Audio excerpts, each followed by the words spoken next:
Bismillahirrahmanirrahim. Assalamualaikum warahmatullahi wabarakatuh. Innal hamdalillah nahmaduhu ta'ala wa nasta'inuhu wa nastaghfiruh wa na'udzu billahi min syururi anfusina wa min sayyiati a'malina. May yahdihillahu fala mudilla lahu wa may yudlilhu fala hadiya lahu. Asyhadu an la ilaha illallah wahdahu la syarika lahu iqraran bihi wa tauhida wa asyhadu anna Muhammadan abduhu wa rasuluh. Amma ba'du. Ayyuhal hadirun wal hadirat rahimani wa rahimakumullah. Al-Imam Ibn al-Jauziyah rahimahullahu ta'ala menyebutkan ada 5 langkah atau 6 langkah syaitan di dalam menyesatkan anak manusia. Dan poin yang pertama beliau sebutkan, syaitan berusaha untuk mengajak anak manusia kufur kepada Allah Subhanahu wa ta'ala, mengajak anak manusia untuk berbuat kesyirikan. Ini langkah dan ambisi yang paling besar ya syaitan di muka bumi ini.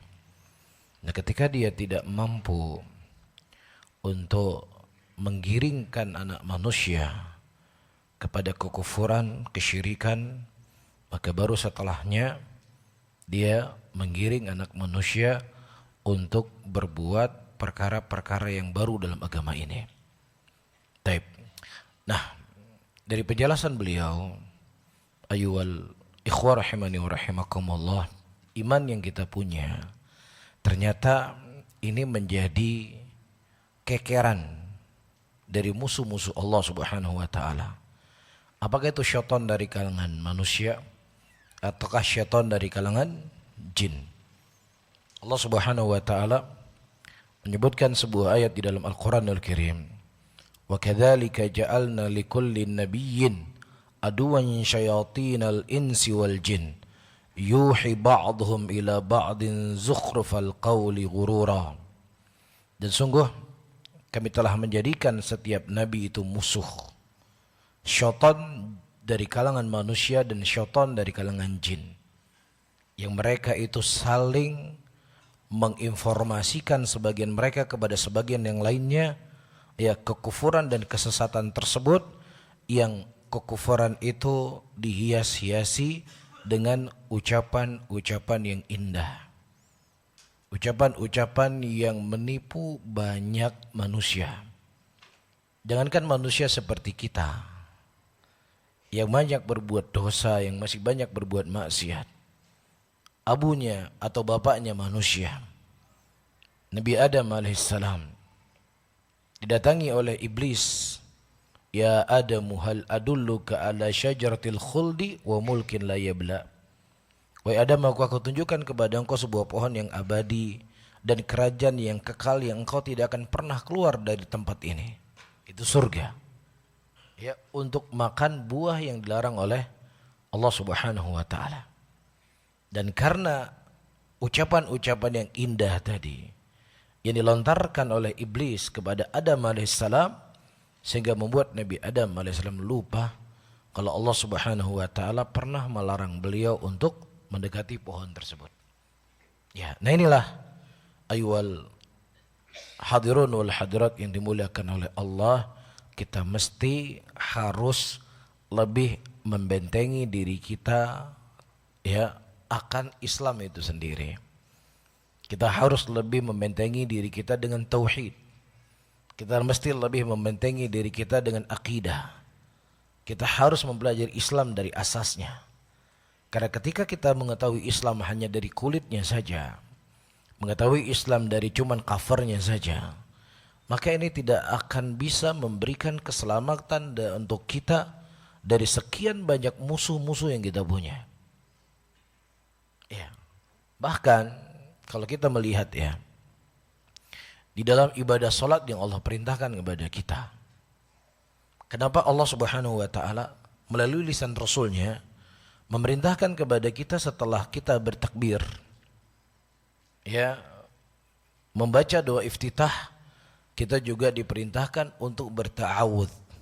A'udzubillahi minasyaitonir rajim min hamzi wa nafthi wa naffthi. Kata Ibnu Qayyim rahimahullahu taala, Allah Subhanahu wa taala mengetahui kedudukan musuhnya ini. Musuh untuk kita. Yang dia akan selalu mengontrol kita. Yang dia selalu fokus untuk menyesatkan kita. Dan bersama dengan itu Allah juga mengetahui bahwasanya hambanya itu sangat lemah. Hambanya itu sangat mudah terjerat dengan jeratan syaitan. Maka setiap saat diperintahkan untuk berta'awud, meminta perlindungan kepada Allah Subhanahu wa taala. Antum coba bayangkan ya, Allah melalui lisan Rasulnya meminta perlindungan dari syaitan. Itu bukan ketika kita hanya berada di pasar, bukan ketika berada di sebuah tempat, ya di mall atau lain sebagainya, tetapi kita diminta untuk berta'awud ya kepada Allah dari syaitan. Posisinya kita di masjid, posisinya kita sedang sholat, posisinya kita sedang ibadah. Ini menunjukkan dia akan datang kepada kita dari segala sisi dan segala arahnya. Dan kemudian setelah kita berta'awud, Allah melalui lisan Rasulnya memerintahkan kita untuk membaca Al-Fatihah. Ayat Quran itu banyak. Kenapa Al-Fatihah yang dipilih oleh Allah? Kenapa Al-Fatihah itu dijadikan kewajiban yang minimal kita baca satu hari satu malam 17 kali? Karena di dalamnya ada ihdinas siratal mustaqim. Siratal ladzina an'amta alaihim ghairil maghdubi alaihim waladdallin. Naam, amin. Ya, di dalamnya ada doa yang kita selalu meminta petunjuk kepada Allah agar Allah memberikan hidayah kepada kita, menunjuk kepada kita kepada jalan yang lurus, dijauhkan kita dari jalan-jalan syaitan. Apakah jalan-jalan orang-orang yang terlaknat ataukah jalan-jalan orang-orang yang dimurkai oleh Allah Subhanahu wa taala? Ya, bukan ayat yang lain dipilih Allah, bukan surat yang lain. Surat ini dipilih oleh Allah. Ya, menunjukkan bahwasanya manusia itu tidak akan bisa terlepas dari godaan-godaan itu sendiri. Ya, kita nggak bisa pasrah. Tapi kita harus berusaha untuk membentengi diri kita. Apa jalan-jalan yang bisa membuat kita bisa selamat? Diceritakan dalam sebuah hadis, kita antum juga pernah saya sampaikan di majelis ini atau di majelis yang lainnya. Ketika Umar bin Khattab radhiyallahu taala anhu melewati Utsman bin Affan. Dan kemudian Umar bin Khattab memberikan salam kepada Utsman dan Utsman pada waktu itu tidak menjawab salamnya. Kemudian datanglah Umar mengadu kepada Abu Bakar As-Siddiq, "Ya Abu Bakar, apa gerangan dengan Utsman? Saya memberikan salam kepadanya dan tidak menjawab salam saya." Ya, kemudian datanglah Abu Bakar As-Siddiq menjumpai Utsman bin Affan dan dia berkata, "Wahai Utsman, kenapa kau tidak memberikan salam, tidak menjawab salamnya Umar? Apakah ada sesuatu yang kau fikirkan?" Kata Utsman bin Affan, "Iya ya Rasulullah, iya ya Abu Bakar, ada sesuatu yang kau fikirkan." "Apa yang kau fikirkan?" Kata Utsman, "Nabi SAW diwafatkan oleh Allah Subhanahu wa taala dan aku belum sempat bertanya kepada Rasul, apa jalan keselamatan untukku?" Subhanallah. Ya, dan kemudian Abu Bakar As-Siddiq berkata, "Apa yang kau fikirkan oleh engkau wahai Utsman, juga itu yang kau fikirkan." Orang-orang yang sudah dijamin masuk surga ternyata masih takut pada dirinya. Orang-orang yang telah mengorbankan harta, waktu dan nyawa mereka untuk membela Allah, membela agama Allah, membela Rasul, masih khawatir fitnah itu bisa menimpa dan mendatangi mereka kapan saja. Dan membedakannya seperti saya sebutkan tadi, Abu Bakar sempat bertanya kepada Nabi, "Apa kunci keselamatan saya bisa selamat?"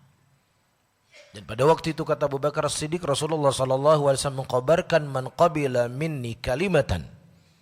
Barang siapa yang seseorang menerima dariku sebuah kalimat, yang kalimat itu pernah kusampaikan kepada pamanku dan pamanku menolak untuk membacanya, maka itulah kunci keselamatan. Kalimat apa? kalimat tauhid la ilaha illallah. Ini kunci di antara kunci keselamatan. Bahkan ini kunci utama keselamatan manusia di dunia dan di akhirat. Sebelum kita menerangkan dan menjelaskan apa hakikat dari kalimat tauhid itu sendiri, apa hakikat dari kalimat la ilaha illallah. Karena kalimat la ilaha illallah bukan hanya sekedar diucapkan, bukan hanya sekedar dilafadzkan, tapi kalimat la ilaha illallah ada konsekuensi-konsekuensi yang mesti seseorang melakukannya. Tidak cukup hanya ditempel di dinding rumahnya hiasan yang bertuliskan la ilaha illallah, tidak cukup. Ya, orang-orang Syiah yang mengkafirkan istri Nabi Muhammad SAW, yang mengkafirkan sebagian besar para sahabat Rasulullah, ya, yang menuhankan Ali sebagiannya mereka juga mengucapkan la ilaha illallah. Tidak bermanfaat sama sekali. Karena ada hal-hal yang perlu untuk dijalani dari konsekuensi kalimat tersebut. Nah, sebelum kita berbicara, ada baiknya untuk saya menjelaskan beberapa hal penting. Apa faidah atau apa buah yang didapatkan oleh seseorang ketika dia mentauhidkan Allah? Yang pertama, dia akan mendapatkan keamanan. Ya, keamanan di dunia dan keamanan di akhirat. Ini jaminan dari Allah Subhanahu wa taala. Allah Subhanahu wa taala menyebutkan dalam ayatnya, alladzina amanu wa lam yalbisu imanahum bidzulmin ulaika lahumul amnu wa hum muhtadun. Alladzina amanu. Orang-orang yang beriman. Siapa mereka orang yang beriman? Adalah orang yang mereka tidak mencampur aduk keimanan mereka dengan kezaliman. Itu orang yang beriman. Ya. Nah, apa yang didapatkan oleh mereka ketika mereka tidak mensyirikkan Allah, ketika mereka mentauhidkan Allah, Allah Subhanahu wa taala akan memberikan kepada mereka keamanan. Apa yang Allah berikan? Keamanan. Kata para ulama, keamanan pertama adalah keamanan di dunia. Iya, dia diselamatkan dari segala pintu-pintu kesesatan. Dia akan diselamatkan dari kerugian dunia, kerugian dunianya, kerugian hartanya. Di sebagian daerah, para hadirin dan hadirat yang dimuliakan oleh Allah, ada dagangan yang mereka dagangkan. Kalau kamu ingin bertemu dengan ibumu yang sudah mati, kamu bisa mendatangi kuburan fulan. Ya, tetapi syaratnya kamu mesti menyembelih seekor hewan, kambing kah atau sapi kah. Kemudian dimasukkan dalam sebuah kelembu, sebuah tempat tertutup. Ya, nah kalau misalnya dia keluar, saya nggak lihat ibu saya nggak lihat bapak saya seperti engkau janjikan. Nah, ini jangan-jangan sapinya terlalu kecil kamu sembelih. Terlalu kurus. Kamu harus menyembelih sapi yang lebih besar lagi. Nah, seseorang ketika hatinya sudah terikat, para hadirin dan hadirat yang dimuliakan oleh Allah, dia akan mengeluarkan uang. Ada orang sakit di satu provinsi, sistem pengobatannya di luar negeri, di provinsi yang lainnya. By phone. Ya, harus bayar sekian rupiah, transfer dulu. Ini bapak, kalau bapak mau sembuh, gampang. Tinggal cari ayam yang berwarna hitam, ya, jangan tercampur dengan warna apapun. Ya, dan ayam ini kebetulan ada di tempat guru saya. Ya, harganya sangat murah dibandingkan kesehatan bapak. Harganya sangat murah dibandingkan kesehatan ibu. Ibu sakit. Bapak sakit gak bisa beraktivitas. Murah cuma 30 juta ayamnya. Iya. Nah, manusia tadi ketika datang disuruh berwudu dulu. Disuruh sholat dulu.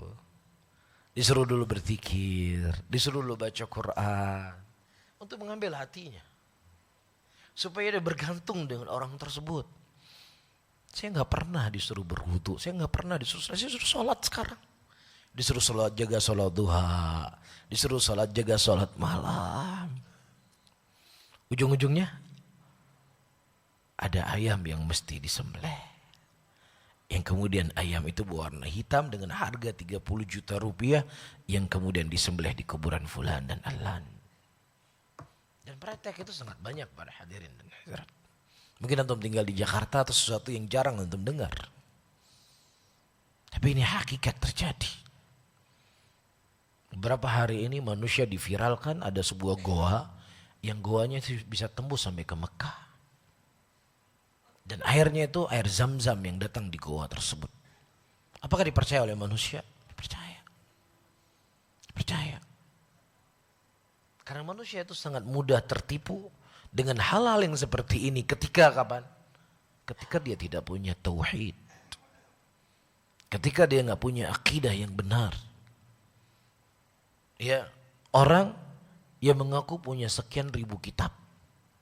Pintar bahasa Arab, katanya dia belajar langsung dengan Allah sekian bulan namanya. Diterima nggak oleh manusia? Diterima. Lah nabinya Allah, rasulnya Allah. Ya, untuk mendapatkan wahyu dari Allah datang malaikat Jibril menurunkan kepada Rasul. Hanya satu perintah yang Allah mengutus Nabi Muhammad itu mengambil ke langit ketujuh dalam Isra dan Mi'rajnya beliau. Adapun yang lainnya malaikat Jibril yang mendatangi beliau. Sehingga manusia ketika dia jauh dari akidah, saya ulangi kembali, dia akan mudah tertipu. Dia akan mudah dibohongi. Sehingga rusak imannya, rusak hatinya, hancur hartanya. Syekh Abdul Qadir Al-Jailani rahimahullah pernah diceritakan. Suatu hari beliau sholat. Ketika beliau sholat, di depan kiblat beliau ada cahaya. Yang cahaya tersebut mengaku dia sebagai Tuhan. Kemudian kata Syekh Abdul Qadir Al-Jailani, wahai iblis, semoga Allah melaknatmu, enyah engkau dariku. Kenapa Syekh Abdul Qadir Jailani berkata demikian? Karena beliau punya ilmu, beliau punya benteng, beliau punya pondasi, beliau punya usul Islam. Kenapa? Gak mungkin saya seorang Abdul Qadir Jailani, manusia yang biasa dibandingkan Rasulullah, Allah datangi saya, memberikan wahyu kepada saya. Lah Rasulullah saja datang malaikat Jibril menyampaikan wahyu kepada beliau, kok bisa saya langsung dapat wahyu? Yang kedua, dengan meninggalnya Rasulullah dan beliau sebagai penutup para nabi dan rasul, berarti wahyu terputus sampai yaumul qiyamah. Kan begitu. Ini orang punya ilmu. Tapi kalau orang nggak punya ilmu, ya saya didatangi oleh malaikat Jibril. Antum sabar saja, antum dapat pengikut. Mau? Antum sabar, antum pakai penampilan seperti penampilan seorang muslim. Ya buka satu akun di Instagram, di Facebook, di YouTube, buka. Antum cerita saja, saya ketemu malaikat Jibril. Malaikat Jibril mengkhabarkan demikian, demikian, demikian, dan demikian. Ya sekali-sekali antum bayar sponsor gitu. Insya Allah ada follower 1, 2, 10, 20, 30, 40. Apalagi antum kemas dengan kemasan yang indah. Pasti antum banyak pengikutnya. Iya, mudah antum untuk mendagangkan itu semuanya. Kenapa? Karena manusia itu jauh dari tauhid. Manusia jauh dari iman, manusia jauh dari usul Islam itu sendiri. Mohon maaf ya, saya mohon maaf sekali. Dari semua negara-negara yang ada di dunia ini, ya sepengetahuan saya bisa salah. Negara yang paling mudah dijajaki sesuatu yang sifatnya khurafat. Mohon maaf, di mana? Negara mana kira-kira? Ada orang mengaku dia bisa memadamkan api neraka. Di mana dagangan ini bisa laku?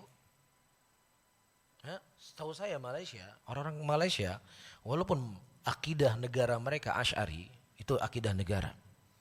resmi negara. Tapi Langgiding ini kurang laku di sana. Di tanah air tercinta inilah yang paling mudah untuk jualan dagangan-dagangan seperti ini. Ya, kuburan api neraka itu bisa dipadamkan. Ya, di tempat saya ya. Itu katanya ada sebuah kuburan keramat. Ketika terjadi tsunami di Aceh, itu kuburannya diterbangkan ke langit. Dipercaya? Dipercaya. Terbang ke langit. Ka'bah menjadi tempat yang paling suci untuk umat Islam. Kiblatnya kita. Ketika terjadi banjir, terjadi kerusakan Ka'bah 5 tahun sebelum diutusnya Rasul. Bahkan terjadi kebakaran, hancur sebagian Ka'bah. Gak terangkat ke langit Ka'bah. Nabi SAW ketika diusir oleh musyrikin dan kepalanya mau dibunuh, Nabi bersembunyi di Gua Thur. Nabi gak terbang ke Madinah. Gak hilang beliau, hilang tiba-tiba sudah di Madinah. Tidak. Begitu juga ketika beliau perang Uhud. Iya. Yang Nabi kita SAW pada waktu itu bes penutup kepalanya beliau itu masuk ke dalam pipi beliau sampai berdarah pipinya. Ketika beliau dilempari dengan sesuatu yang jelek, terlempar. Enggak pernah ketika lempar, cering, tiba-tiba jadi siwak gitu, enggak ada. Atau lempar sesuatu kepada Nabi tiba-tiba jadi makanan gitu, jadi daging kambing, enggak. Nabi terluka. Iya, Nabi sakit. Ya, sahabat-sahabat Rasulullah bisa terbunuh. Hamzah, Sayyidu Syuhada, paman yang paling dicintai oleh Rasulullah, ditombak dari jauh, beliau tembus tombak beliau dan beliau syahid. Ini kan sesuatu yang sangat mendasar sebenarnya dalam agama Islam. Betul atau enggak? Hal yang cukup mendasar dalam agama Islam. Hal yang paling pondasi, kalau pelajaran ini pelajaran SD. Tapi kenapa dagangan-dagangan yang saya sebutkan tadi begitu laku di negeri kita tercinta ini? Laku. Ya, apa saja. Oh, di tempat kami di sana, yaitu anak-anak itu dari loteng rumah, itu seperti ini ayun-ayunan. Naik loteng rumah, suruh ke atas rumah paling tinggi, turun ke bawah. Duam.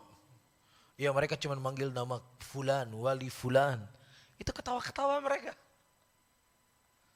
Didengar atau tidak? Didengar. Ini kenapa para hadirin? Karena jauhnya mereka dari tauhid, jauhnya mereka dari akidah. Makanya Allah mengatakan dalam ayatnya, alladzina amanu wa lam yalbisu imanahum bidzulmin ulaika lahumul amnu wa hum muhtadun. Orang-orang yang mereka beriman yang tidak mencampur aduk keimanan mereka dengan kezaliman, mereka lah orang-orang yang mendapatkan keamanan. Keamanan di dunia dari segala bentuk kesesatan dan kekufuran. Dan keamanan di akhirat dengan Allah Subhanahu wa taala menyelamatkan dia dari kekekalan api nerakanya Allah Subhanahu wa taala. Kuncinya pada tauhidullah. Di situ kunci. Jadi kalau seandainya di tanah air kita ini ada universitas sekelas UI itu ada 100 lagi. Katakanlah 1000 lagi. Yang kelas seperti UGM kampus di negeri kita itu ada tambah 1000 lagi selevel dia. Baik ya, bagus ya. Saya tidak mengingkari itu enggak bagus. Bagus. Banyak kampus-kampus yang anak-anak muslimin bisa belajar. Tetapi ketika mereka berhenti belajar hanya sisi dunia saja, belajar teknologi saja, belajar ilmu fisika saja misalnya, tidak dibarengi dengan belajar ilmu akidah, mempelajari ilmu tauhid, mempelajari asas dan usul Islam itu sendiri, maka tidak akan memberikan efek apa-apa dalam urusan keamanan yang sedang kita bahas tadi. Antum ingat beberapa tahun yang lalu, ketika ada seseorang yang katanya orang pintar, dia bisa menggandakan uang. Ingat enggak? Ya, beberapa tahun lalu dia bisa menggandakan uang. Ternyata ya, ajudan pribadinya atau orang yang paling terdekat dengannya, titelnya adalah profesor. Profesor. Penasehatnya atau orang terdekat dengannya. Ini menunjukkan kepada kita ilmu dunia yang kita pelajari ketika kita tidak faham dengan akidah, tidak akan bisa menyelamatkan kita. Tidak akan membuat kita itu aman. Maka disinilah Allah menurunkan kepada kita Rasul. Allah menurunkan kepada kita Al-Quran. Pelajari Al-Quran tersebut. Pelajari Islam di situ. Aku akan faham hakikat dari kehidupan ini. Jelas? Kemudian yang kedua, tauhid merupakan syarat yang paling terpenting dari syarat-syarat dimenangkan oleh Allah Subhanahu wa taala dan dikokohkan di atas musuh-musuhnya Allah Subhanahu wa taala. Allah mengatakan dalam ayatnya, wa'adallahu alladhina amanu minkum wa amilus salihat la yastakhlifannahum fil ardi kama istakhlafal ladzina min qablihim wal yumakkinanna lahum dinahum alladzi irtadha lahum wal yubaddilannahum min ba'di khaufihim amna ya'budunani la yusyrikuna bi syai'a. Allah telah berjanji. Ini janjinya Allah. Dan Allah la yukhliful mi'ad. Allah tidak pernah menyelisih janjinya. Kepada siapa Allah berjanji? Kepada orang-orang beriman di antara kalian dan orang-orang yang beramal saleh. Apa yang Allah janjikan kepada orang-orang yang beriman? Allah akan memberikan kepada mereka kekhalifan di muka bumi ini sebagaimana Allah telah memberikan kekhalifan kepada orang-orang sebelum mereka. Dan Allah akan menguatkan untuk mereka agama yang mereka ridhoi. Dan Allah akan menggantikan rasa takut kepada mereka dengan keamanan. Kapan itu? Ya'budunani la yusyriku bi syai'a, la yusyrikuna bi syai'a. Ketika mereka hanya menyembah kepadaku, kata Allah. Dan dia tidak menyekutukan sesuatu apapun untukku. Apa itu? Tauhid. Ketika manusia meminta hanya kepada Allah, berdoa hanya kepada Allah, bertawakal hanya kepada Allah, takut hanya kepada Allah, berharap hanya kepada Allah, istighatsah hanya kepada Allah, isti'anah hanya kepada Allah. Disitulah Allah akan memberikan kepada mereka kekuatan. Disitulah Allah akan memberikan kepada mereka kemenangan. Tapi kalau jumlah muslimin ribuan miliaran jumlahnya, ada yang satu ketika punya masalah, solusinya dukun, tukang sihir. Yang sebagian lagi datang ke kuburan-kuburan keramat meminta kepada kubur. Yang sebagian lagi pergi ke pohon-pohon keramat. Yang sebagian lagi ada pergi ke sebuah gunung atau lain sebagainya. Walaupun jumlah kita ribuan, jumlah miliaran tidak akan memberikan kekuatan sama sekali. Amirul Mukminin Umar bin Khattab radhiyallahu taala anhu datang ke Quds, ke Palestina, yang waktu itu dikuasai oleh orang-orang kafir. Beliau memakai baju dalam keadaan compang-camping. Bajunya itu ada beberapa tambalan koyak, bajunya Amirul Mukminin Umar bin Khattab.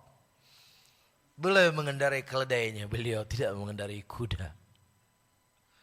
Sesampai ke Palestina, ke Quds, beliau berkata, siapa pemimpin yang paling tinggi di negeri ini? Datangkan kepada saya. Setelah beliau berhasil menaklukkan Quds, kemudian kata Umar bin Khattab, ini baju saya, tolong kamu cuci baju saya. Pimpinan tertinggi. Ya, disuruh cuci baju Umar yang tampal-tampalan tadi. Kita di sini semua benci Yahudi ya. Ya, ada yang nggak benci Yahudi di sini, bahaya ini, nggak benci Yahudi. Yahudi, Zionis, semua kita benci. Semua kita ya geram sama mereka. Tapi antum harus ingat, ketika kita teman-teman yang pernah pergi ke Aqsa, pergi ke Palestina, menziarahi Masjid Aqsa, yang Masjid Aqsa sudah dikuasai sama mereka. Jangankan sama lakinya, sama perempuan-perempuan Yahudi, tentara-tentara Yahudi kita sudah ketakutan. Antum pernah pergi enggak? Takut sama tentara Yahudi. Ya, apalagi kita Indonesia, badan dia segini tingginya, kita segini. Bawa senjata. Perempuan ini kita belum cerita lakinya. Tak takut kita. Iya. Tetapi subhanallah Umar bin Khattab, yang dia panggil bukan si perempuan, si betinanya si Yahudi. Pemimpin tertinggi, datangkan kepada saya ke sini. Apa yang dimiliki oleh Umar bin Khattab? Apa yang dimiliki oleh kaum muslimin pada waktu itu? Apakah mereka punya peralatan perang yang canggih? Apakah mereka punya ahli fisika yang keren? Apakah mereka punya pasukan yang banyak? Iya, itu dibutuhkan. Tapi bukan itu kekuatan mereka yang paling besar. Kekuatan mereka yang paling besar, kata Umar bin Khattab, nahnu qaumun a'azzanallahu bil Islam.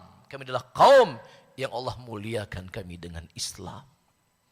Kalau kami mencari kekuatan, kemenangan selain daripada agama Islam, kami tidak akan menang.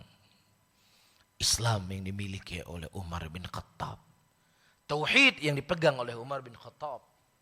Akidah yang dijadikan oleh kaum muslimin sebagai sumber kekuatan kemenangannya mereka. Yaitu janji Allah di dalam Al-Quran. Ya'budunani la yusyrikuna bi syai'a. Ketika mereka menyembah hanya kepadaku, kata Allah, dan tidak menyekutukanku dengan sesuatu apapun.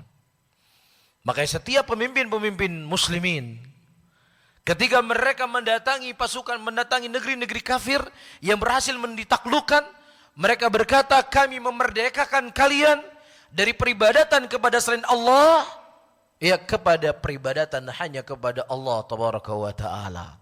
Dan itu hakikat dari kemerdekaan. Itu hakikat daripada al-hurriyah, kebebasan, kemerdekaan, ketika seseorang terlepaskan hatinya, ya, keterkaitan kepada makhluk, dan dia hanya berharap hanya kepada Allah subhanahu wa ta'ala. Itulah hakikat dari kemerdekaan dan kemenangan. Apa resepnya Bapak dan Ibu-ibu? Tauhid. Bukan ucapan saya, ini ucapan Allah dalam surat An-Nur ayat ke-55. Ya'budunani la yusyrikuna bi syai'a. Ketika mereka hanya menyembah aku, kata Allah, dan tidak menyekutukan aku dengan sesuatu apapun. Dan yang ketiga, ya, dari fadilah atau buah dari tauhid.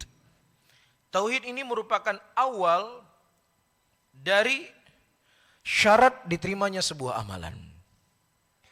Sebanyak apapun amalan seseorang, dia membangun ratusan masjid, dia punya panti asuhan yang jumlahnya ribuan orang, tetapi ketika ibadahnya tidak disertai dengan tauhid kepada Allah, maka tidak akan bermanfaat sebanyak apapun ibadah yang dia lakukan. Di antara manusia-manusia yang pernah tinggal di muka bumi ini, ya, orang yang berjasa kepada Nabi selain Abu Bakar, Umar, Uthman dan Ali dan sahabat-sahabatnya adalah siapa? Abu Thalib. Sepakat enggak? Abu Thalib orang yang sangat punya jasa kepada Rasul. Ya, buktinya setelah meninggal Abu Thalib, Nabi SAW itu semakin ditekan, diintimidasi oleh musyrikin. Sampai-sampai Nabi pada waktu itu berangkat dari Mekah menuju ke Taif. Saking beratnya tekanan-tekanan tadi, besarnya, ya, intimidasi, kuatnya intimidasi dari kalangan musyrikin setelah meninggal Abu Thalib. Tapi subhanallah, apa yang terjadi para hadirin? Orang yang sangat berjasa kepada Rasul ini, ternyata kebaikan yang begitu banyak tersebut tidak bisa menyelamatkan dia dari nerakanya Allah Subhanahu wa ta'ala. Kenapa? Karena tidak mengucapkan la ilaha illallah. Ya, ini menjadi barometernya kita teman-teman semuanya. Ketika antum kagum melihat orang Jepang, ya, antum yang mungkin pernah pergi ke Jepang, ketinggalan jam di MRT atau di LRT atau di kereta atau di mana saja, jamnya bisa kembali, tasnya antum bisa balik, nggak khawatir barangnya akan dicuri. Bangga kita, senang melihatnya.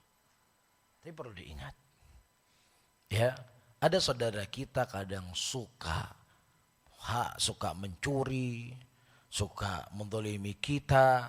Baik enggak? Itu enggak baik. Jelek itu perbuatan jelek. Itu perbuatan dibenci oleh Allah, perbuatan dibenci oleh Rasul SAW. Akan tetapi, kalau disandingkan antara orang kafir yang sangat baik akhlaknya tadi, yang sangat terpuji akhlaknya tadi, tapi dia tidak beriman kepada Allah Subhanahu wa ta'ala, dia tidak beriman kepada Rasul, dikandengkan dengan saudara kita muslimin beriman kepada Allah, beriman kepada Rasul, berbuat perbuatan-perbuatan jelek yang memang dia jelek. Tapi ketika disandingkan dengan orang-orang kafir itu nggak ada apa-apanya orang kafir tadi. Karena apa? Karena dia nggak punya la ilaha illallah yang dia ucapkan. Dia nggak punya pondasi kebaikannya. Saya di sini bukan mentolerir bolehnya orang berbuat jelek, enggak. Bukan bab ini saya berbicara, ini perbuatan zalim. Tapi saya ingin berbicara, sebaik-baik apapun orang kafir, ketika mereka tidak punya la ilaha illallah yang diucapkan, maka itu tidak bermanfaat sama sekali. Bisa difahami? Dan saudara-saudara kita muslimin yang berbuat dosa, berbuat maksiat, berbuat kezaliman, la ilaha illallah yang dia ucapkan itu terkadang ya bisa langsung membantu dia segera masuk dalam surga, atau kalaupun seandainya dia diadab dalam neraka, ada saatnya dia akan dikembalikan oleh Allah ke dalam surganya Allah Subhanahu wa ta'ala. Ini menunjukkan apa? Kemuliaan kalimat tauhid. Ya, agungnya orang-orang yang mereka mengucapkan la ilaha illallah. Tapi Allah Subhanahu wa ta'ala mengatakan dalam ayatnya, "Faman kana yarju liqa'a rabbih faly'amal 'amalan shalihan wa la yusyrik bi ibadati rabbih ahada." Barang siapa yang seorang berharap bertemu dengan Allah, hendaknya dia beramal saleh dan jangan dia berbuat syirik dengan sesuatu apapun dalam peribadatan kepada Allah dengan apapun itu. Dan amalan soleh di sini kata para ulama, kata Fudail ibn Iyad, adalah amalan yang ya sesuai dengan tuntunan Rasulullah dan amalan yang ikhlas hanya kepada Allah Subhanahu wa ta'ala. Yang terakhir, di antara fungsi atau thamarah dari kalimat tauhid la ilaha illallah, ini Allah akan menguatkan hamba itu dalam kuburnya. Ya, kita ketahui dalam kubur kita akan ditanya man rabbuka wa man nabiyyuka wa ma dinuk. Dan penguat agar kita bisa menjawab Rabbi Allah, Rabb saya adalah Allah, Nabi saya Muhammad, agama saya adalah Islam, dengan kalimat tauhid yang dia ucapkan di dunia ini. Allah mengatakan dalam ayatnya, yuthabbitullahu alladhina amanu bil qawli tsabiti fil hayatid dunya wa fil akhirah. Allah Subhanahu wa ta'ala akan mengokohkan orang-orang beriman dengan ucapan yang thabit di kehidupan dunia dan kehidupan al-akhirah. Taib, ini diantara buah ketauhidan. Ya, nah ketika kita berbicara buah ini, ayyuhal ahdirun, siapa saja?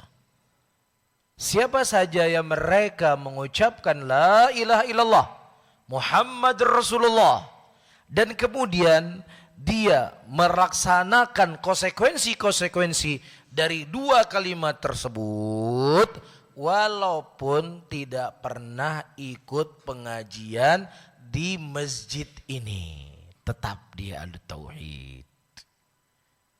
Ya, walaupun nggak pernah dengar radio yang punya kita misalnya, tetap dia ahli tauhid. Ya, walaupun mungkin nggak memfollow ustadz-ustadznya antum, Ya, selama dia mengucapkan dua kalimat tersebut dan dia melakukan konsekuensi dari kalimat tauhid la ilaha illallah, maka mereka adalah ahlut tauhid. Orang-orang yang mereka berhak mendapatkan apa yang Allah janjikan di dalam Al-Quranul Karim. Bisa dipahami ya? Nah, poin yang selanjutnya, para hadirin dan hadirat yang kita bahas, kalimat tauhid la ilaha illallah. Apa sebenarnya kalimat tauhid tersebut? Apa maknanya? Karena kalau kita lihat di masyarakat, ketika ada yang mengartikan la ilaha illallah, ada yang mengartikan tidak ada yang menciptakan kecuali Allah. Ada yang mengartikan tidak ada wujud kecuali wujudnya Allah. Iya, tidak ada wujud kecuali wujudnya Allah, tidak ada yang menciptakan kecuali Allah. Ada juga mengartikan tidak ada Tuhan selain Allah. Iya. Nah, apakah definisi-definisi tersebut benar atau memang ada sesuatu yang perlu dikoreksi? Nah, kalau kita kembali kepada pembahasan dan penjelasannya para ulama, di antaranya disebutkan dari Abdullah bin Abbas radhiyallahu taala anhu. Ya, Abdullah bin Abbas ketika beliau menafsirkan kalimat aliha, la ilaha, aliha, beliau mengatakan aliha ya'lahu ma'luhun ay ma'budun. Aliha itu artinya adalah sesuatu yang disembah. Itu yang diartikan oleh siapa? Abdullah bin Abbas. Nah, ketika aliha diartikan adalah al-ma'bud, maka di sana para ulama mengatakan la ilaha illallah la ma'buda bihaqqin illallah. Tidak ada yang berhak untuk disembah kecuali siapa? Allah Subhanahu wa taala. Allah satu-satunya zat yang diibadahi. Seluruh sesembahan yang disembah selain Allah, seluruhnya adalah sembahan yang batil. Apapun itu. Sehebat apapun itu. Ketika dia menyembah bukan Allah, maka seluruhnya adalah sesembahan yang batil. Dari mana kita mengambil makna la ilaha illallah adalah menafikan seluruh sesembahan yang disembah selain Allah dan menetapkan sesembahan yang hak hanya Allah Subhanahu wa taala. Saya baca satu ayat kemudian saya tutup. Nabi Allah Ibrahim alaihissalam Allah ceritakan dalam Al-Qur'an. Ketika beliau berdakwah Islam ini kepada bapak dan kepada kaumnya. Nabi Allah Ibrahim berkata, "Idz qala Ibrahimu li abihi إذ قال إبراهيم لأبيه وقومه إنني براء مما تعبدون إلا الذي فطرني فإنه سيهدين." Nabi Allah Ibrahim berkata kepada bapaknya dan kepada kaumnya, "Innani bara'um mimma ta'budun." Sesungguhnya aku berlepas diri dari seluruh apa yang kalian sembah. Aku berlepas diri dari itu semuanya. Apakah kalian menyembah matahari? Ataukah kalian menyembah batu? Apakah kalian menyembah pepohonan? Apakah kalian menyembah para nabi? Apakah kalian menyembah para malaikat? Apapun yang kalian sembah, saya berlepas diri dari kalian semuanya, kata Nabi Allah Ibrahim. Illalladzi fatarani. Kecuali zat yang menciptakan aku. Siapa itu? Allah. Allah, satu-satunya zat yang dijadikan sebagai tempat untuk dia beribadah. Allah tempat dia ibadahi. Allah hanya kepadanya lah dia beribadah. Sehingga ulama mereka mengatakan kalimat la ilaha illallah di dalamnya ada dua rukun. Rukun yang pertama an-nafi, rukun yang kedua al-itsbat. An-nafi adalah mentiadakan seluruh sesembahan yang disembah selain Allah.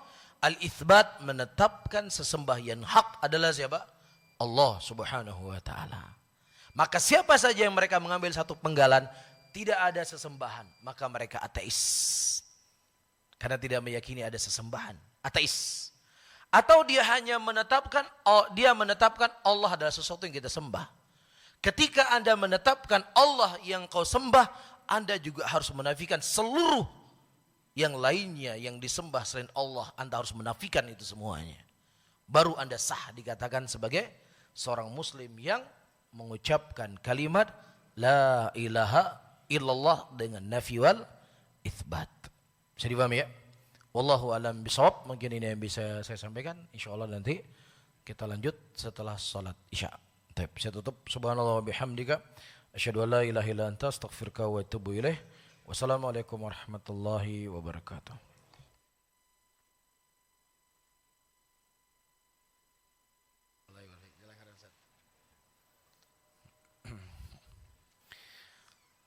Bismillahirrahmanirrahim. Alhamdulillah. Alhamdulillah hamdan katsira thayyiban mubarakan fih. Mubarakan alaih. Kama yuhibbu rabbuna wa yarda. Wa usalli wa usallim ala nabiyina al-karim Muhammadin wa ala alihi wa ashabihi wa man tabi'ahum bi ihsanin ila yaumiddin. Saudara-saudaraku kaum muslimin dan kaum muslimat rahimani wa rahimakumullah, kita lanjutkan kembali pembahasan kita di malam hari ini. Tadi kita sudah sebutkan makna dari kalimat tauhid la ilaha illallah, adanya dua rukun. Rukun yang pertama adalah an-nafi, rukun yang kedua adalah itsbat.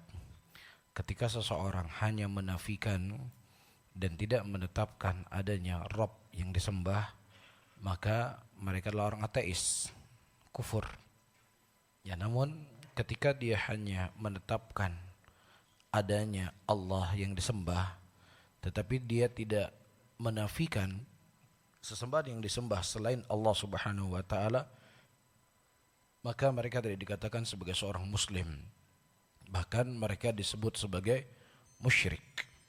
Nah, orang musyrikin di zaman Nabi SAW, mereka beriman gak adanya Allah? Mereka beriman adanya Allah. Mereka yakin gak Allah yang menciptakan, memberikan rezeki? Mereka yakin Allah yang menciptakan dan Allah memberikan rezeki. Dan mereka yakin gak Allah Subhanahu wa taala satu-satunya zat yang diibadahi, dimintai ketika mereka dalam keadaan terjepit? Yakin mereka. Musyrikin ketika mereka berada dalam kondisi-kondisi yang terjepit, mereka tidak berdoa kecuali hanya kepada Allah Subhanahu wa taala. Sebagaimana yang dibaca oleh imam tadi. Ya, wa idza raqibu fil fulki, ketika mereka berada di tengah lautan yang kemudian ombak tersebut menghampiri mereka, di situ mereka sudah tidak teringat lagi kepada Lata, mereka tidak ingat lagi kepada Uzza, mereka tidak ingat lagi kepada Manat. Yang mereka minta hanya kepada Allah satu-satunya. Jadi jangan kita fikir musyrikin enggak mengenal Allah, mereka mengenal Allah. Ya, apa di antara bentuk kemuliaan orang Mekah sebelum atau setelah diutusnya Rasulullah? Karena mereka sangat memuliakan apa? Ka'bah sebagai rumahnya Allah. Ya, bahkan ketika terjadi kerusakan Ka'bah 5 tahun sebelum diutusnya Rasul SAW sebagai Rasul, sebagai Nabi, sebagaimana diceritakan oleh Imam Bukhari, terjadi kerusakan di Ka'bah dan mereka semuanya sepakat tidak boleh memperbaiki uang Ka'bah dari uang yang syubhat, apalagi uang yang haram. Karena rumahnya Allah Subhanahu wa taala. Ya, jadi mereka mengenal Allah. Kafirnya mereka bukan mereka tidak mengenal Allah, tetapi kafirnya mereka ketika mereka beribadah kepada Allah, berdoa kepada Allah, tetapi juga berdoa meminta beribadah kepada Lata, Uzza dan Manat. Yang walaupun mereka mengaku kami tidak menyembah kepada Lata, kami tidak menyembah kepada Uzza, kami tidak yakin Lata dan Uzza yang menciptakan kami, memberikan rezeki kepada kami. Kami yakin Allah yang memberikan rezeki kepada kami. Tetapi kami gunakan Lata dan Uzza untuk mendekatkan diri kami kepada Allah. Itu saja tujuannya mereka. Gak lebih dari itu. Allah sebutkan dalam Al-Quran, وَالَّذِينَ اتَّخَذُوا مِنْ دُونِ أَوْلِيَاءَ مَا نَعْبُدُهُمْ إِلَّا لِيُقَرِّبُونَ إِلَى اللَّهِ زُلْفَى. Dan orang-orang yang mereka menyembah kepada selain Allah, musyrikin yang menyembah Lata, Uzza dan Manat, mereka mengatakan ma na'buduhum, kami enggak menyembah kepada Lata ini, Kami nggak menyembah kepada Uzza ini. Kami nggak menyembah kepada Manat ini. Kami nggak yakin dia sebagai Tuhan kami. Tuhan kami Allah. Iya, makanya mereka mengatakan illa liyuqarribuna ilallahi zulfa. Kami mendatangi Lata, Uzza dan Manat untuk mendekatkan diri kami kepada Allah sedekat-dekatnya. Tujuannya mereka siapa? Allah. Yang mereka harapkan siapa? Allah. Yang mereka inginkan agar memasukkan mereka ke dalam surga siapa? Allah. Tetapi Lata, Uzza dan Manat ini sebagai penengah untuk menyampaikan hajat-hajat mereka kepada Allah Subhanahu wa taala. Siapa sebenarnya Lata? Siapa sebenarnya Uzza? Siapa sebenarnya Manat? Lata itu disebutkan oleh Al-Imam Ibnu Abbas radhiyallahu taala anhu berasal dari kalimat lata yaluttu. Artinya adalah adonan tepung, yaitu seseorang yang mengaduk adonan tepung. Ya, yang mana laki-laki ini di zaman jahiliyah ketika datang orang-orang untuk berangkat haji, nah dia suka membagi roti atau makanan kepada para jemaah haji. Ini kerjanya dia. Ketika dia meninggal, orang-orang mengenang sejarahnya. Ini orang soleh. Sehingga pada saat itu ada sebuah batu, kemudian di samping batulah dibuat kuburnya.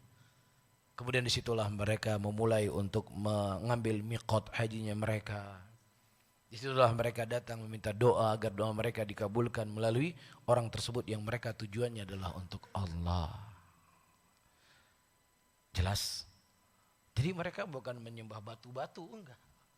Tapi batu itu hanya sekedar objek. Kalau antum berdiskusi dengan orang-orang Hindu atau Buddha yang mereka punya patung-patung, mereka akan mengatakan ini bukan patung ini yang kami sembah, tapi ada ruh-ruh suci yang menjelma dalam patung tersebut. Ya, jadi kalau kita tanya ini kalau antum, mungkin kalau di Indonesia kurang ya. Kalau antum pergi ke Kuala Lumpur atau ke Malaysia, antum naik taksi kan kebanyakan orang-orang India ya. Itu ada patung-patung, badannya manusia, mukanya gajah.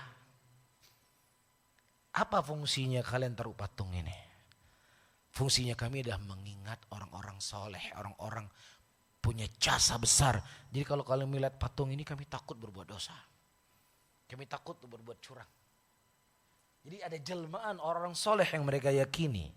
Dan itu bentuk jelmaannya. Bisa difahami ya? Makanya Allah Subhanahu wa taala menyebutkan sebuah ayat dalam Al-Qur'an ketika musyrikin dia menyekutukan Allah yang mereka menyembah, yang kemudian yang diibadahi oleh mereka, yang mereka ridha ketika diibadahi tersebut, dua-duanya dikumpulkan oleh Allah di dalam neraka. Kemudian dia berkata, "Tallah in kunna lafi dhalalim mubin itnusawwikum birabbil alamin." Demi Allah kami benar-benar berada dalam kesesatan yang sangat nyata ketika kami menyamakan kalian dengan Allah Subhanahu wa taala. Nah, kalau seandainya cuma patung, ya patung enggak dimasukkan dalam neraka oleh Allah. Kalau cuma pohon enggak dimasukkan dalam neraka oleh Allah. Tapi ada orang-orang yang mereka anggap orang suci. Atau orang-orang yang mengaku dirinya suci. Yang dia mengajak manusia beribadah kepadanya. Ya, mereka akan kumpulkan dua-duanya dalam neraka. Kecuali siapa yang berlepas diri. Ketika mereka disembah, siapa itu? Nabi Isa alaihissalam. Beliau berlepas diri. Di hadapan Allah Subhanahu wa taala ketika Allah bertanya kepadanya, "Wa Isa, apakah engkau memerintahkan untuk mereka sujud kepada engkau dan kepada ibumu?" Maha suci engkau ya Allah. Tidak pantas aku untuk melakukan sesuatu yang tak pantas untuk diriku.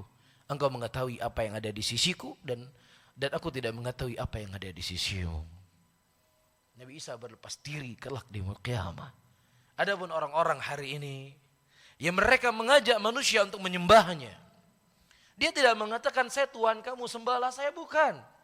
Tapi dia mengatakan kalau kamu punya masalah-masalah dalam hidupmu, kalau kau punya kegelisahan dalam hidupmu, sebut nama saya 3 kali. Maka segala masalah hidupmu akan selesai. Kalau kamu punya masalah dalam hidupmu, kalau nanti ketika aku mati, datanglah ke kuburanku. Ziarahilah kuburanku. Mintalah di kuburanku. Ini orang-orang yang mereka menyeru manusia untuk beribadah kepadanya. Dan dua-duanya nanti akan dikumpulkan oleh Allah dalam nerakanya Allah Subhanahu wa ta'ala. Bisa difahami ya? Kemudian perkara yang terakhir, Bapak dan Ibu yang dimuliakan oleh Allah, Nabi kita SAW, apa yang menjadi prinsip dakwahnya beliau? Ya, terkadang sebagian orang meyakini atau punya pandangan, kalau pembahasannya masalah tauhid, masalah akidah, atau masalah-masalah yang kita sebutkan tadi, ini masalah-masalah sepertinya sudah nggak cocok di zaman sekarang. Ini kayaknya masalah-masalahnya nggak relate dengan kehidupan manusia hari ini. Ini masalah-masalah seperti ini terlalu masalah keras, takut orang awam lari dari kita.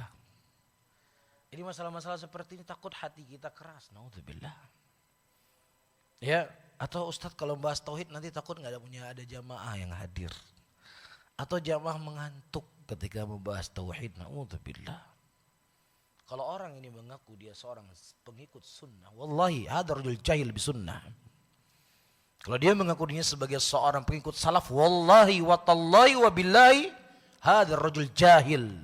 Apa itu dakwah salafiyah? Apa itu dakwah Rasul? Apa itu dakwah sunnah? Karena dakwah sunnah, dakwah salafiyah, dakwah Rasul dari fase Mekah sampai ke fase Madinah, Rasulullah sallallahu alaihi wasallam mengajak dan menyuruh mereka kepada tauhidullah tabaraka wa taala. Apa ayat yang pertama kali turun setelah diutusnya Rasul sebagai nabi? Setelah Iqra bismi rabbikal ladzi khalaq, Allah menurunkan ya ayyuhal muddaththir kum fa'anzir wa rabbaka fakabbir wa thiyabaka fatahhir war rujza fahjur. Apa yang Allah perintahkan? Wahai orang yang berselimut, bangunlah, berilah peringatan, sucikan hatimu. Besarkan Allah, tauhidkan Allah. Dengan apa mentauhidkan Allah? Engkau hancurkan semua sesembahan berhala yang disembah selain Allah Subhanahu wa taala.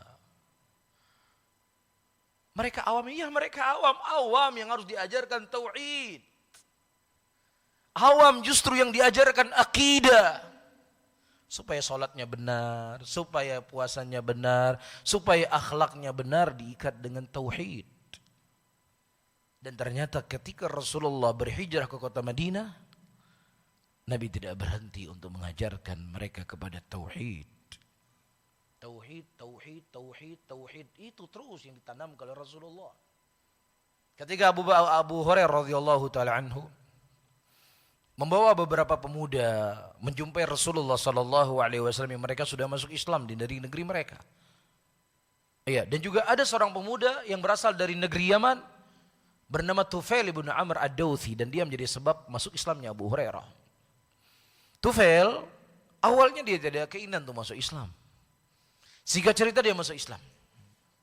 Setelah dia masuk Islam, dia kembali kepada kampungnya. Gak lama dia belajar dengan Rasul.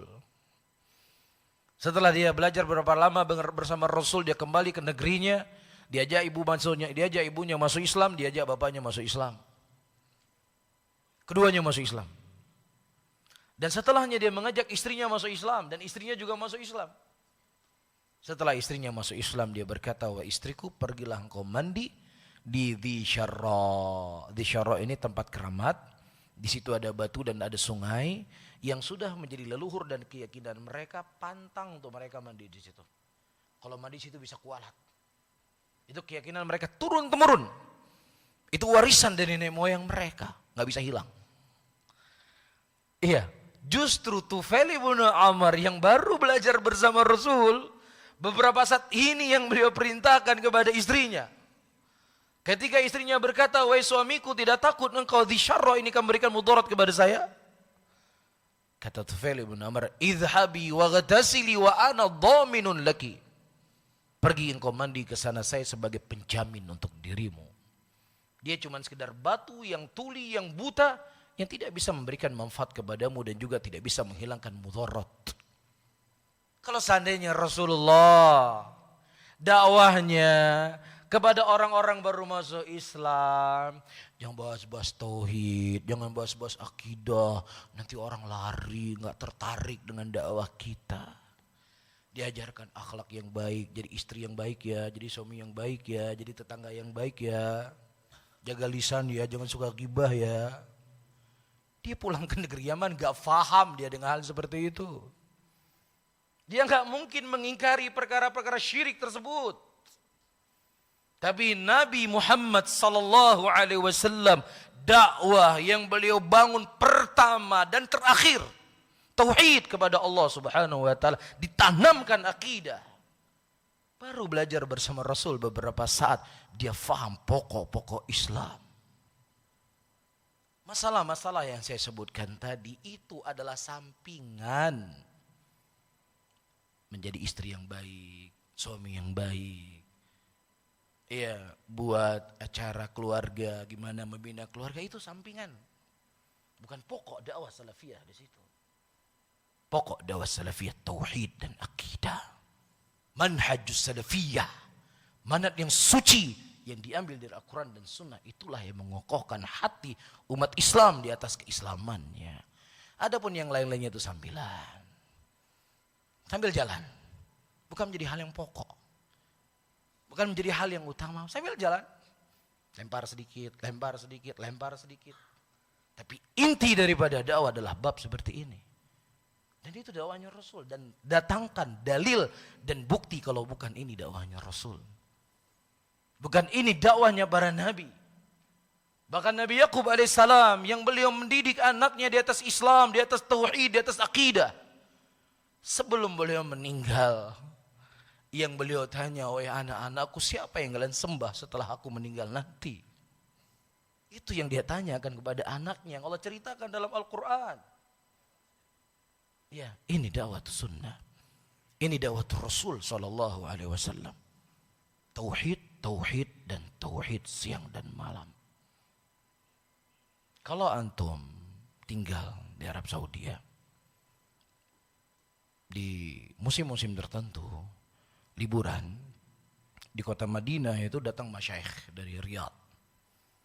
Mereka buka pengajian di kota Nabawi. Ya. Yang hadir situ para dakatirah, yang hadir-hadirnya. Yang menyampaikan pengajian masyayikh kibar yang datang dari Riyadh. Apa materi yang mereka ajarkan? Tauhid, akidah. Di sana nggak ada teh kerbau yang dikeramatkan, nggak ada. Di sana nggak ada orang gila yang dikeramatkan, nggak ada. Di sana nggak ada di televisi, di masjid orang-orang yang mengajak manusia kepada syirik diberikan tempat, nggak ada. Dari kampus, di masjid, televisi, radio, isinya dakwah yang menyeru dakwah dari orang-orang yang memiliki ilmu. Tapi ketika ada daurah, ketika ada kajian, tauhid, tauhid, tauhid. Kalau di sana kondisi dan keadaan masyarakat yang faham dengan tauhid, mereka terus yang mereka sampaikan tauhid, tentunya kita di negeri-negeri yang seperti ini, sebagiannya telah saya sebutkan tadi, kerbau dijadikan sebagai keramat. Kalau mereka dakwah tauhidnya seperti itu, kita 100 kali lipat harus bersemangat dalam mendidik anak-anak muslimin di atas tauhid kepada Allah Subhanahu wa taala. Karena dakwahnya Rasul. Jangan sampai bergeser. Ya, jangan sampai kemudian menjadi terkaburkan. Dakwah tauhid adalah dakwah yang harus diutamakan, dikedepankan, kemudian diakhirkan di belakang dengan alasan gak relate dengan kehidupan masyarakat. Naudzubillah. Tauhidullah, haknya Allah. Yang punya bumi ini bumi Allah. Yang berikan rezeki kepada kita Allah. Yang kita hirup udara dari Allah. Yang punya surga Allah. Yang punya neraka Allah. Kemudian kita menjelaskan sesuatu yang menjadi haknya Allah di bumi Allah, nggak sesuai dengan kehidupan masyarakat. La haula wala quwata illa billah. Ini ucapan yang sangat keji. Ucapan yang sangat jorok. Ucapan yang sangat batil. Terkadang demikianlah syaitan mengelabui anak manusia, menggiring anak manusia. Sadar atau gak dia? Tidak sadar. Ya, oleh karena itu ayyuhal hadirun dan hadirat, silakan antum baca ayat Quran apa isi-isinya. Silakan antum baca sejarah kehidupan para nabi dan rasul dalam Al-Quran, apa yang mereka sampaikan, apa yang mereka serukan. Ya, dan antum coba pelajari buku-buku para ulama. Imam Ahmad, Imam Syafi'i. Apa yang mereka terangkan kepada umat? Imam Ahmad dipenjara, disiksa. Apa sebab mereka disiksa? Apa sebab mereka dipenjara? Kalau Imam Ahmad pengajian isinya adalah punya akhlak yang baik, kira-kira boleh disiksa nggak dalam penjara? Nggak disiksa. Iya, gimana menjadi ini yang baik? Nggak disiksa beliau. Tapi beliau menerangkan itu bid'ah, itu syirik, itu kufur. Itu menjadi sebab beliau dipenjara. Syekhul Islam Ibnu Taimiyah rahimahullah, antara satu penjara dengan penjara yang lain, mati dalam penjara. Kenapa? Karena isi yang beliau sampaikan dalam dakwah beliau membantah Nasrani, membantah Batiniyah, membantah kelompok Ahlul Kalam, semua kelompok dibantah oleh beliau. Ya karena itulah prinsip dakwah Ahlus Sunnah. Seperti ke Syekh Albani rahimahullah, da'watus salafiyah, da'watut tauhid, at-tasfiyah wa tarbiyah. Tasfiyah mensucikan seluruh apa yang jelek dalam hatinya.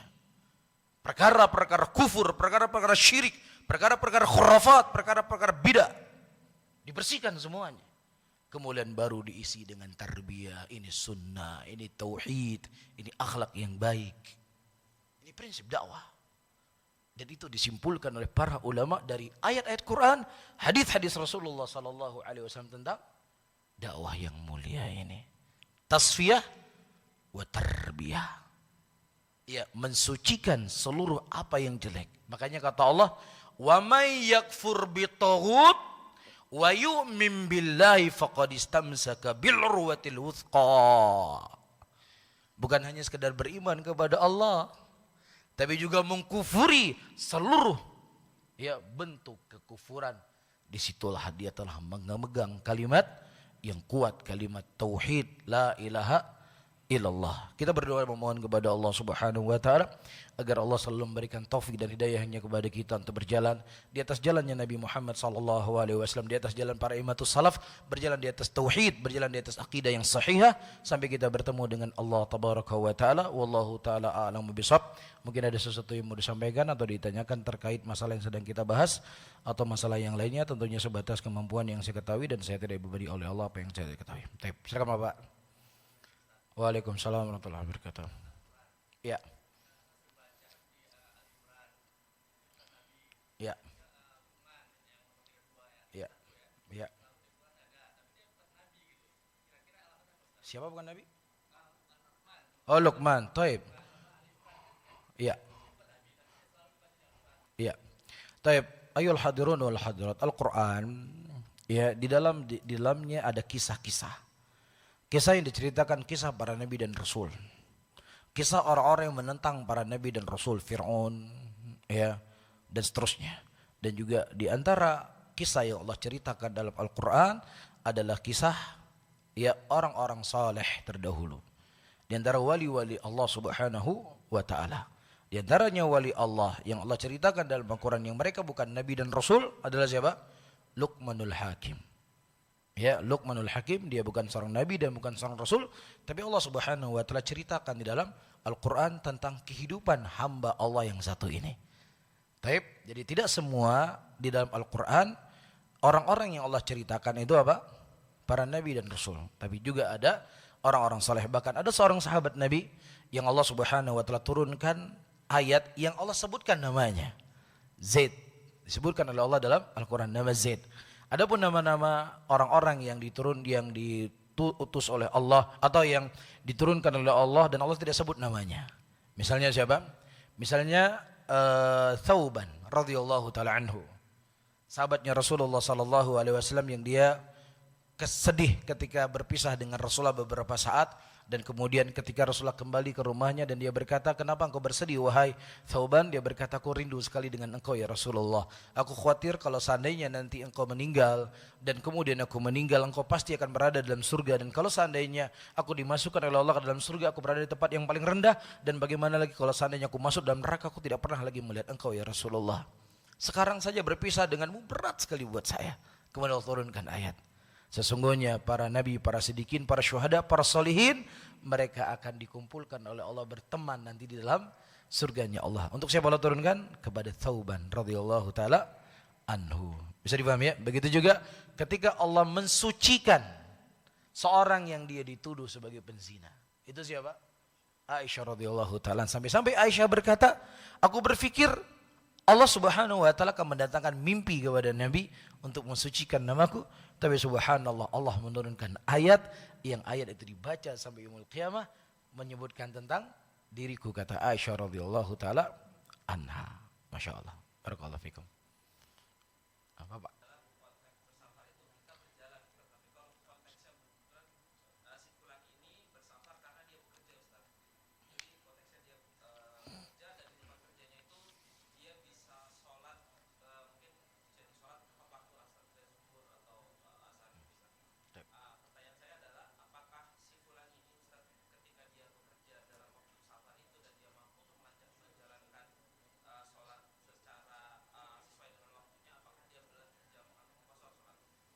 Taib, para hadirin dan hadirat, dari pembahasan dan penjelasan para ulama yang saya ketahui, pembahasan safar itu bukan pembahasan jama', pembahasan safar itu pembahasan qasar.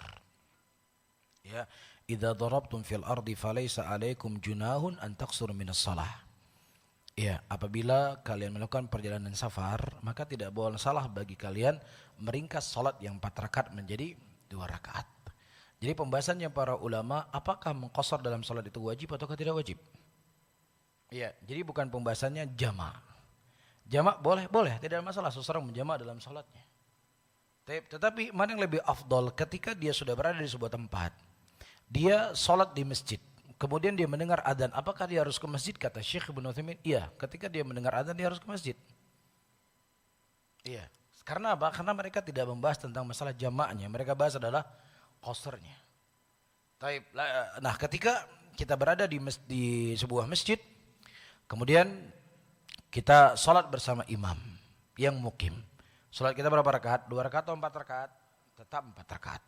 Kita mengikuti imam. Nah, kemudian kita menjamak, boleh, nggak ada masalah menjamak. Dia jamak, dia salat 2 rakaat. Ya, ketika atau selesai salat dia menjamak 2 rakaat. Salat asar tadi, boleh. Nah, kalau seandainya dia tinggal di masjid, ini misalnya dia ada pengajian ini, ada pengajian. Pengajiannya di masjid dari pagi sampai sore hari, sampai malam hari. Salat duhur, dia salat duhur bersama imam, kemudian dia jamak. Setelah dia jamak, nanti pas waktu asar duduk di pojok masjid. Ini nggak boleh. Ya, Anda boleh menjamak salat, nanti ketika imam datang salat, Anda salat lagi. Salatnya salat sunnah. Karena Rasulullah pernah menegur seseorang ketika dia di masjid, dia nggak sholat, disuruh sholat oleh Nabi SAW. Makanya pembahasan ulama itu bukan pembahasan jamak, pembahasannya qasar. Makanya kadang-kadang ada orang dia ikut, ya seperti saya bilang tadi, ikut pengajian, jamaah, ya dia musafir misalnya tinggal di masjid di Kodoro, asar dia jamak, zuhur dengan asar, kemudian habis asar tiduran di belakang masjid. Ini hal yang nggak boleh dilakukan. Karena pembahasannya adalah pembahasan mengqasar, bukan pembahasan jamak. Boleh, nggak ada masalah seseorang menjamak. Nah, adapun berapa hari dia boleh menjamak, ini khilaf di antara khilaf-khilaf yang paling berat di kalangan para ulama.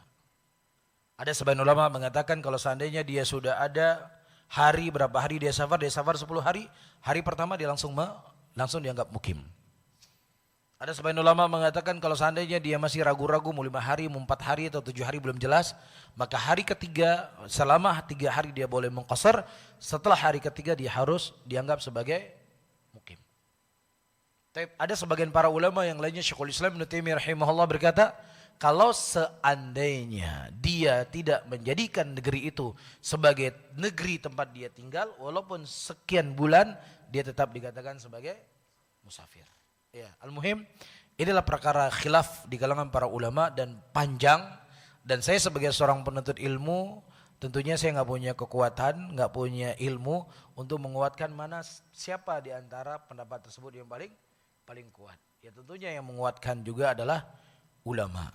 Ya bukan orang seperti kita penuntut ilmu, karena itu butuh ilmu, Dia harus paham kaidah, harus paham usul fikih, harus paham banyak hal yang harus dia pahami. Ya, Syekh Ibnu Utsaimin, Imam Ibnu Taimiyah,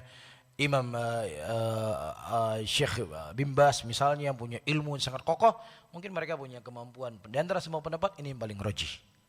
Faham ya? Adapun kita, ya menurut kita, oh di Syekh Ibnu Utsaimin merojikan ini, Syekh bin Bas merojikan ini, atau Syekh Ibnu Taimiyah merojikan ini, sudah.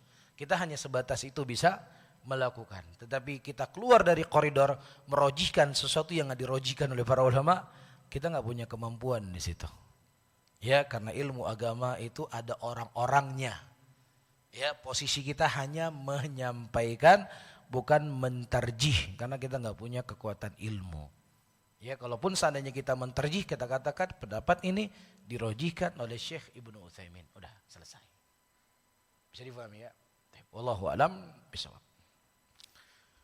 Ada yang lain? Kalau tidak ada, saya tutup. Subhanallah wa bihamdika, asyhadu an la ilaha illa anta, astaghfiruka wa atubu ilaik. Wassalamualaikum warahmatullahi wabarakatuh.